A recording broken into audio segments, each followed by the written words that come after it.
ಎಲ್ಲರಿಗೂ ನಮಸ್ಕಾರ.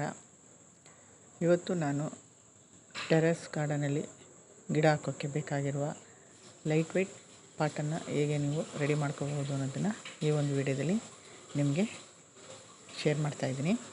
ನಾನು ಸಹ ನನ್ನ ಟೆರೆಸ್ ಗಾರ್ಡನಲ್ಲಿ ಇದೇ ರೀತಿ ಲೈಟ್ ವೆಯ್ಟ್ ಪಾಟ್ಗಳನ್ನೇ ನಾನು ತಯಾರು ಮಾಡಿಕೊಂಡು ಗಿಡ ಹಾಕಿರೋದು. ಅದನ್ನು ಇವತ್ತು ನಿಮ್ಮ ಜೊತೆ ಶೇರ್ ಮಾಡ್ತಾಯಿದ್ದೀನಿ. ಅದಕ್ಕೂ ಮುಂಚೆ ಯಾರೆಲ್ಲ ನನ್ನ ಚಾನಲ್ ನೋಡ್ತಾ ಇದ್ದೀರಾ ಅವರು ನನ್ನ ಚಾನಲ್ನ ಮರೆಯದೆ ಸಬ್ಸ್ಕ್ರೈಬ್ ಮಾಡ್ಕೊಳ್ಳಿ ಹಾಗೂ ಲೈಕ್ ಮಾಡಿ, ಶೇರ್ ಮಾಡಿ. ಈಗ ಬನ್ನಿ, ನಾನು ಯಾವ ರೀತಿ ಲೈಟ್ ವೆಯ್ಟ್ ಪಾಟ್ನ ತಯಾರು ಮಾಡ್ಕೋತೀನಿ ಅನ್ನೋದನ್ನು ಈ ವಿಡಿಯೋದಲ್ಲಿ ತೋರಿಸ್ತೀನಿ. ನಾನು ಅದಕ್ಕೆ ಬೇಕಾಗಿ ಇರೋದು ಕೋಕೋಪೀಟು ಮತ್ತು ಒಣಗಿರೋ ಕಿಚನ್ ವೇಸ್ಟ್ ಗೊಬ್ಬರ ಹಾಗೂ ಕಿಚನ್ ವೇಸ್ಟಿಂದ ತಯಾರಿಸಿರೋಂತಹ ಗೊಬ್ಬರ, ಮಣ್ಣು ಇದಿಷ್ಟು, ಆಮೇಲೆ ತೆಂಗಿನಕಾಯಿದು ಚಿಪ್ಪು ಇದಿಷ್ಟು ನಾನು ಇಟ್ಕೊಂಡಿದ್ದೀನಿ. ಇದನ್ನಿಷ್ಟನ್ನು ಬಳಸ್ಕೊಂಡು ನಾನು ಹೇಗೆ ಒಂದು ಕಡೆಯಿಂದ ಮತ್ತೊಂದು ಕಡೆ ಸುಲಭವಾಗಿ ಜರುಗಿಸುವಂತಹ ಪಾಟನ್ನು ಹೇಗೆ ತಯಾರು ಮಾಡ್ಕೋಬೋದು ಅಂತ ಈ ಒಂದು ವಿಡಿಯೋದಲ್ಲೇ ತೋರಿಸ್ತೀನಿ. ಮೊದಲು ಪಾಟ್ಗೆ ನಾನು ಪಾಟ್ ಕೆಳಗಡೆಗೆ ತೆಂಗಿನ ಪೀಸ್ನ ಹಾಕ್ತೀನಿ. ಎಲ್ಲ ಹೋಲ್ಗಳಿಗೂ ನಾನು ತೆಂಗಿನ ಪೀಸ್ನೇ ಹಾಕ್ತೀನಿ. ಆಮೇಲೆ ಅದ್ರ ಮೇಲೆ ಸ್ವಲ್ಪ ಮಣ್ಣು ಹಾಕ್ತೀನಿ ಹಾಗೂ ಒಣಗಿರೋಂತಹ ಕಿಚನ್ ವೇಸ್ಟು ಹಾಕ್ತೀನಿ. ಮತ್ತು ಇನ್ನೊಂದು ಪಾರ್ಟು ಅದಕ್ಕೆ ನಾನು ಕೋಕೋಪೀಟು ಹಾಕ್ತೀನಿ. ನೆಕ್ಸ್ಟು ನಾನು ಅದಕ್ಕೆ ಇನ್ನೊಂದು ಪಾರ್ಟು ಮಣ್ಣು ಹಾಕಿ ಗಿಡನ ಇಟ್ಟು ಪೂರ್ತಿ ಅದ್ರ ಸುತ್ತ ಮಣ್ಣನ್ನು ಕವರ್ ಮಾಡ್ತೀನಿ. ಹೀಗೆ ಮಾಡೋದ್ರಿಂದ ನಾವು ಪಾಟನ್ನು ಒಂದು ಕಡೆಯಿಂದ ಮತ್ತೊಂದು ಕಡೆಗೆ ಸುಲಭವಾಗಿ ಎತ್ತಿಡಬಹುದು ಹಾಗೂ ಯಾವುದೇ ರೀತಿಯ ತೂಕ ಇರಲ್ಲ. ಮತ್ತು ಒಂದು 2 ತಿಂಗಳಾದಮೇಲೆ ಮತ್ತೆ ಅದು ಪಾಟು ಅಲ್ಲಿ ಹಾಕಿರುವಂತಹ ಗೊಬ್ಬರ ಎಲ್ಲ ಕೊಳೆತು ಕೆಳಗಡೆ ಹೋಗಿರುತ್ತೆ. ಆಗ ಮತ್ತೆ ನಾವು ಇನ್ನೂ ಕೋಕೋಪೀಟ್ ಮತ್ತು ಸ್ವಲ್ಪ ಮಣ್ಣು ಮಿಕ್ಸ್ ಮಾಡಿ ಮತ್ತೆ ಅದನ್ನು ನಾವು ಫಿಲ್ ಮಾಡಿದ್ರೆ ಮತ್ತೆ ಅದು ವೆಯ್ಟ್ ಆಗಲ್ಲ. ಅಷ್ಟೇ ಸುಲಭವಾಗಿ ನಾವು ಒಂದು ಕಡೆಯಿಂದ ಮತ್ತೊಂದು ಕಡೆಗೆ ಎತ್ತಿಡಬಹುದು. ಅದೇ ರೀತಿ ಮಾಡೋದು. ನಾನು ಸಹ ಈಗ 10 ಇಂಚ್ ಪಾಟು 12 ಇಂಚ್ ಪಾಟನ್ನು ನಾನು ಸುಲಭವಾಗಿ ಪಕ್ಕಕ್ಕೆ ಎತ್ತಿಡ್ತೀನಿ ಈ ವಯಸ್ಸಲ್ಲಿ. ಅದರಿಂದ ನೀವು ಸಹ ಈ ಥರ ಸುಲಭವಾಗಿ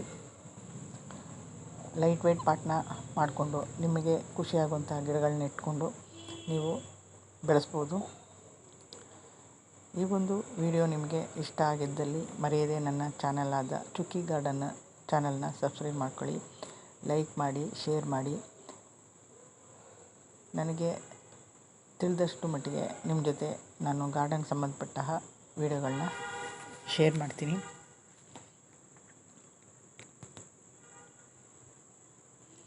ಈಗಾಗಲೇ ನಾನು ಸುಮಾರು ಗಿಡಗಳನ್ನ ಈ ವಿಡಿಯೋ ಮಾಡೋಕ್ಕೆ ಮುಂಚೆನೇ ಸುಮಾರು ಗಿಡಗಳನ್ನ ಇದೇ ರೀತಿ ತಯಾರು ಮಾಡಿ ಗಿಡ ನೆಟ್ಟಿದ್ದೆ. ಅದನ್ನು ಸಹ ಈ ವಿಡಿಯೋದಲ್ಲಿ ನಿಮ್ಮ ಜೊತೆ ತೋರಿಸ್ತಾ ಇದ್ದೀನಿ. ಅದಾದಮೇಲೆ ಮತ್ತೆ ಈ ಒಂದು ವಿಡಿಯೋನ ನಿಮ್ಮ ಜೊತೆ ಮಾಡಿ ರಬ್ಬರ್ ಪ್ಲ್ಯಾಂಟ್ ಗಿಡನ ಹಾಕಿ ನಿಮಗೆ ತೋರಿಸ್ತಾ ಇದ್ದೀನಿ. ತುಂಬ ಈಸಿಯಾಗಿ ನಾವು ಮನೆಯಲ್ಲೇ ಈ ಒಂದು ಪಾಟ್ ಮಿಕ್ಸ್ ಮಾಡಿಕೊಂಡು ನಾವು ಲೈಟ್ ವೆಯ್ಟ್ ಪಾಟ್ನ ರೆಡಿ ಮಾಡ್ಕೋಬೋದು. ಈ ಒಂದು ವಿಡಿಯೋ ನಿಮಗೆ ಇಷ್ಟ ಆಗಿದೆ ಅಂದ್ಕೊಂಡಿದ್ದೀನಿ. ಇಷ್ಟ ಆಗಿದ್ದಲ್ಲಿ ಮರೆಯದೆ ನನ್ನ ಚಾನಲ್ನ ಸಬ್ಸ್ಕ್ರೈಬ್ ಮಾಡ್ಕೊಳ್ಳಿ, ಲೈಕ್ ಮಾಡಿ, ಶೇರ್ ಮಾಡಿ.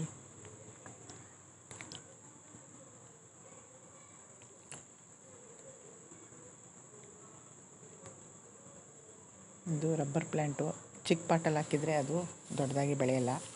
ಅದಕ್ಕೆ ಈ 12 ಇಂಚ್ ಪಾಟಲ್ಲಿ ನಾನು ಈ ಒಂದು ರಬ್ಬರ್ ಪ್ಲ್ಯಾಂಟ್ ಗಿಡ ಹಾಕ್ತಾಯಿದ್ದೀನಿ. ಅದು ಇನ್ನೊಂದು 6 ತಿಂಗಳಿಗೆ ತುಂಬ ದೊಡ್ಡದಾಗಿ ಚೆನ್ನಾಗಿ ಬೆಳೆಯುತ್ತೆ. ಚಿಕ್ಕ ಪಾಟಲ್ಲಿ ಅದು ಯಾವುದೇ ರೀತಿಯ ಡೆವಲಪ್ ಆಗಲ್ಲ. ಅದಕ್ಕೆ ಈ ಒಂದು ದೊಡ್ಡ ಪಾಟಲ್ಲಿ ಅದನ್ನು ನಾನು ನರ್ಸರಿಯಿಂದ ತಂದಿದ್ದೆ. ಅದನ್ನು ಇಲ್ಲಿ ರೀಪಾಟ್ ಮಾಡ್ತಾಯಿದ್ದೀನಿ.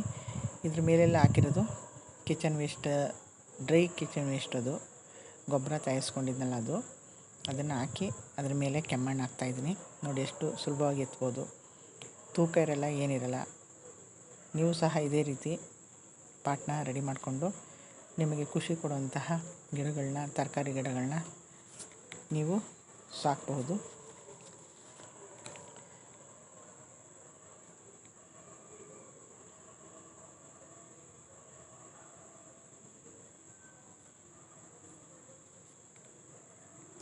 ಇನ್ನು ಮುಂದೆ ಒಳ್ಳೊಳ್ಳೆ ವೀಡಿಯೋಗಳೊಂದಿಗೆ ನಿಮಗೆ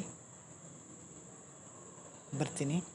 ಕೆಲವೊಂದು ಕಾರಣಗಳಿಂದ ನಾನು ವೀಡಿಯೋವನ್ನು ಹಾಕೋಕ್ಕೆ ಆಗ್ತಾಯಿಲ್ಲ. ಆದ್ದರಿಂದ ಮುಂದೆ ನಾನು ವೀಡಿಯೋಗಳನ್ನ ಹೆಚ್ಚೆಚ್ಚು ಹಾಕಲು ಪ್ರಯತ್ನ ಪಡ್ತೀನಿ. ಈಗ ನೋಡಿ, ರಬ್ಬರ್ ಪ್ಲ್ಯಾಂಟ್ ಗಿಡ ಹಾಕಿ ರೆಡಿಯಾಗಿದೆ. ನೋಡಿ, ಎಲ್ಲ ಮೊದಲೇ ನಾನು ಈ ಗಿಡಗಳನ್ನೆಲ್ಲ ರೆಡಿ ಮಾಡಿ ಇಟ್ಟಿದ್ದೆ. ಲೈಟ್ ವೆಯ್ಟ್ ಪಾಟ್ ಥರ ಎಲ್ಲ ಗಿಡಗಳಿಗೂ ರೆಡಿ ಮಾಡಿ ಹಾಕಿಟ್ಟಿದ್ದೀನಿ. ಇದೊಂದು ಮಾತ್ರ ಗಿಡನ ಹಾಕೋದನ್ನ ನಿಮ್ಮ ಜೊತೆ ಶೇರ್ ಮಾಡಿದ್ದೀನಿ.